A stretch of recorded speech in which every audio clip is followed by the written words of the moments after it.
Oi gente, tudo bom? Então, bem-vindos ao último vídeo do mês do horror aqui do canal. Mês do horror, mês de Halloween, sei lá. Eu fiz inspirado no mês do horror da Tatiana Feltrin, mas eu ando meio decepcionada com ela ultimamente nas redes sociais. Quem acompanha ela tá vendo as coisas que tá rolando, então, enfim. Mas a ideia de fazer vídeos inspirados em Halloween durante outubro foi inspirado no mês do horror no canal dela, então tem que continuar dando crédito mesmo assim. E duas coisinhas antes de eu começar o vídeo de hoje. O batom que eu tô usando é o Bruna, da Bruna Tavares, porque sempre que eu ponho um batom diferente, vocês me perguntam nos comentários o qual era e eu esqueço. Eu já esqueci qual que era, então vamos começar assim. Segundo, desculpem os barulhos aqui em volta, que tem dois gatos brincando aqui do lado e a máquina de lavar tá batendo, então talvez que esses chiados no fundo, me desculpem. Mas hoje eu venho falar com vocês dos 4 quadrinhos de horror que eu li esse mês aqui no canal. Os 4 estavam na minha lista de 12 livros e 12 quadrinhos pra 2018, mas eu coloquei eles meio sem querer. Eu tinha colocado de propósito It, a Coisa, pra ler no mês de outubro, que saiu no começo do mês.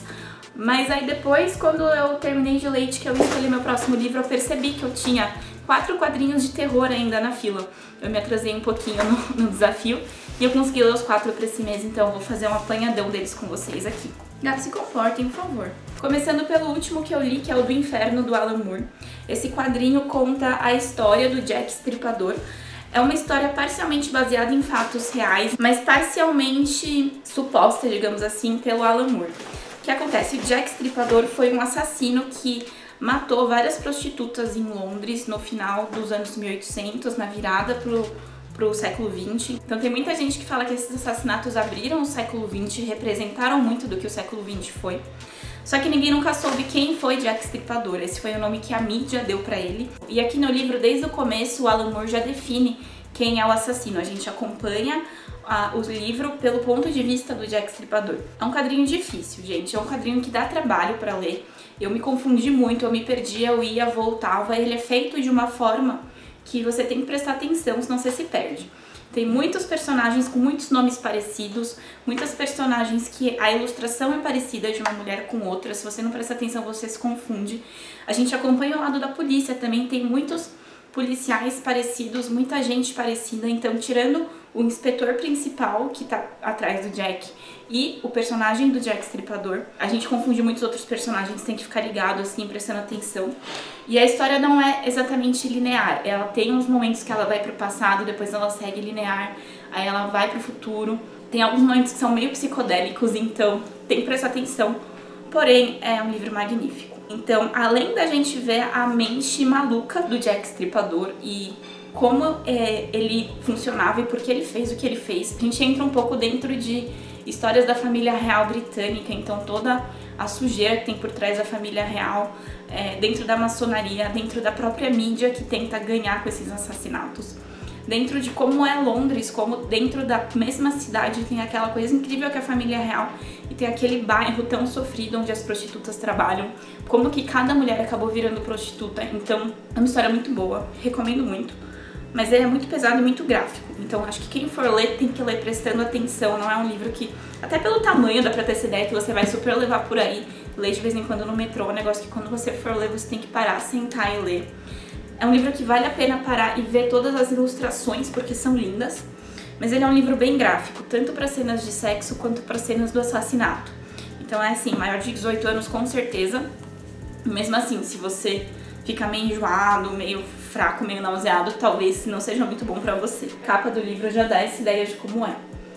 Mas eu gostei muito, adoro o Alan Moore. Tem uma tatuagem inspirada em Watchmen aqui no braço, então pra mim valeu muito a pena a leitura. O segundo quadrinho também é o Alan Moore, é a Saga do Monstro do Pântano, volume 2. Eu tinha lido o volume 1 ano passado e coloquei também numa cesta geek, tava no desafio dos quadrinhos do ano passado. E eu tô muito feliz porque eu tava andando na rua esses dias e eu vi na banca que estão lançando agora a Saga do Monstro do Pântano em português. Então quando eu comprei o primeiro volume, eu comprei lá em Nova York, quando eu tava viajando, numa livraria de lá. E quando eu voltei pro Brasil e queria comprar o segundo volume, eu comprei na Amazon em inglês, foi caro. E agora eles estão vendendo o volume 1 em português na banca. Eu vi que é exatamente a mesma edição, tá sendo lançada pela Vertigo mesmo, que acho que no Brasil a Panini lança Vertigo. Então se vocês se interessarem por essa história, eu acho que agora é o momento de começar a ter essa coleção, porque vale muito a pena. Então a história do Monstro do Pântano é sobre um homem que ele trabalhava com pesquisa em relação a plantas e tudo mais, e ele morre numa explosão do laboratório dele. e meio que volta como o monstro do pântano. Ele volta como planta, uma planta que tem a consciência de um homem. E aí, ao longo da história do primeiro volume, a gente vai vendo que não é bem assim. Não é como se a planta tivesse alma, meio que a planta desenvolveu consciência e absorveu as memórias do homem que morreu, mas o homem morreu e o monstro do pântano é outra coisa. Então, nesse volume 2, a gente vai acompanhando tanto ele aprendendo ser ele mesmo e não ser o cara que morreu, sabe? Desenvolve essa história, mas é uma história da DC, então também tem vilões, também tem de vez em quando envolvimento de super-heróis, que eu sempre acho que tá muito fora, assim. Eu acho muito engraçado quando aparece super-herói nessa história, porque ela é tão séria.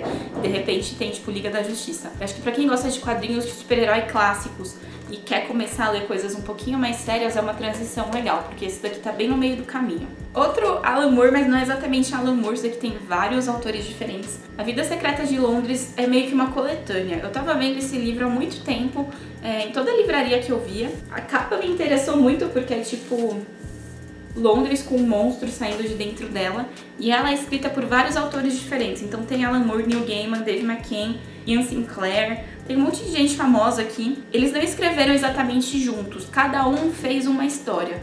Então tem vários quadrinhos e vários textos aqui dentro de autores diferentes e todos são no final sobre Londres. Então o que eles pensavam aqui? Que a arquitetura de uma cidade influencia muito como as pessoas da cidade são e como elas se comportam. Essa ideia também está muito dentro do Inferno, que tem um capítulo inteiro que é o Jack Stripador andando por Londres antes de começar os assassinatos e contando o que cada monumento de lá representa e o que de terrível aconteceu antes naquele lugar e naquele monumento. Quando ele faz os assassinatos nos lugares que ele faz o assassinato, ele tem essa ideia de que agora aquilo também faz parte daquele lugar. Então aqui tem muito essa ideia de que Londres, apesar de ser uma cidade linda e tudo mais, ela tá construída em cima de muito sangue, de muita história ruim, de muito assassinato, de muita violência, e que as pessoas da cidade em grande parte são assim. Mesmo quando parece que tá tudo bem, cada uma tem seus próprios problemas, digamos assim.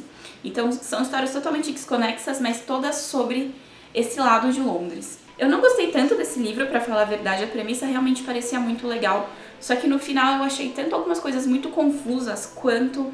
Eu acho que talvez seja porque eu não conheço Londres. Eu acho que se fosse sobre uma cidade que eu conheço bem, talvez eu me interessasse mais e entendesse mais. Eu nunca fui pra Londres, então tudo que ele fala dessa vibe da cidade eu não entendo.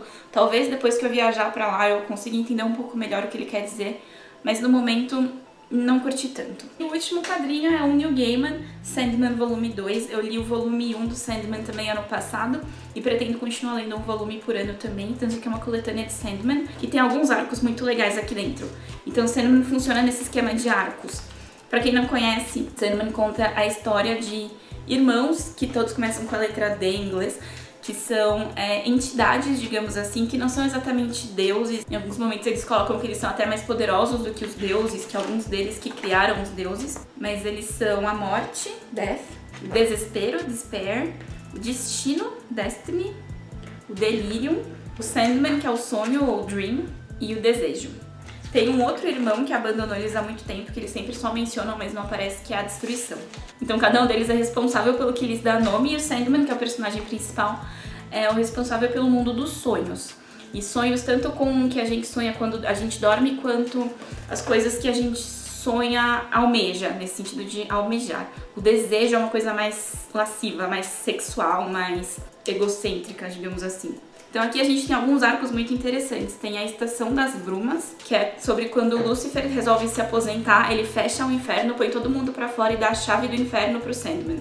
Ele tem que decidir com o que ele vai fazer com essa chave, e várias entidades de vários reinos vão atrás dele barganhar por que eles têm que ficar com a chave. O Neil Gaiman, ele explora muitas outras culturas a partir desse conto, porque vão entidades da cultura oriental, vão entidades egípcias, vão entidades da América, então vão entidades de várias culturas diferentes lá pedir a chave do inferno. É muito interessante. Tem até umas entidades meio tecnológicas assim. Tem um jogo de você também, que é um arco que eu gostei bastante, que é sobre uma menina que ela tinha um mundo de sonhos dela, que é onde ela ia sonhar quando ela era criança. Quando ela cresce, ela para de sonhar, mas o mundo continua existindo por algum motivo. E esse mundo dos sonhos de quando ela era criança tenta puxá-la pra dentro de volta e começa a sair pro mundo real. É um negócio muito louco, muito legal também. Também tem Espelhos Distantes e Convergência, que são duas histórias soltas que eu achei bem interessantes também. Mas é isso, eu gosto muito de Sandman, recomendo muito. Se você tá com o pé atrás de pegar logo um calhamaço desses pra ler Sandman, procura nesses sites de comprar quadrinho na internet, lê 1 ou 2 arcos do Sandman, vê se você gosta, depois vai atrás deles que vale muito a pena. Então é isso, gente, esses foram os 4 quadrinhos de terror, coisas mais místicas, sombrias, enfim, que estavam no desafio de 12 quadrinhos pra 2018 e que eu li todos agora em outubro. Espero que vocês tenham gostado desse vídeo. Se vocês gostaram, clique em gostei pra mim. Não deixa de se inscrever no canal pra mais vídeos. Nem de me seguir nas redes sociais, Twitter e Instagram, tá tudo aqui embaixo. E não deixa de clicar no sininho pra receber notificação quando tiver vídeo novo. E isso encerra o nosso mês de Halloween aqui no canal. Espero muito que vocês tenham curtido tanto quanto eu gostei de fazer. Foi muito divertido. Eu sei que é uma coisa às vezes meio infantil, tem gente que deixa isso nos comentários, mas eu gosto muito de terror, gente, assim como eu gosto muito de Natal. Eu gosto muito mais de Natal do que do Halloween, mas enfim, eu gosto dessas coisas temáticas e eu me diverti muito fazendo. Eu espero que a maioria de vocês pelo menos tenha se divertido assistindo. Ainda vão ter alguns vídeos com esse fundo aqui que eu já tinha gravado antes, mas não vão ser mais temáticos de terror, vão ser de outras coisas. Então é isso, gente. Tchauzinho e até a próxima.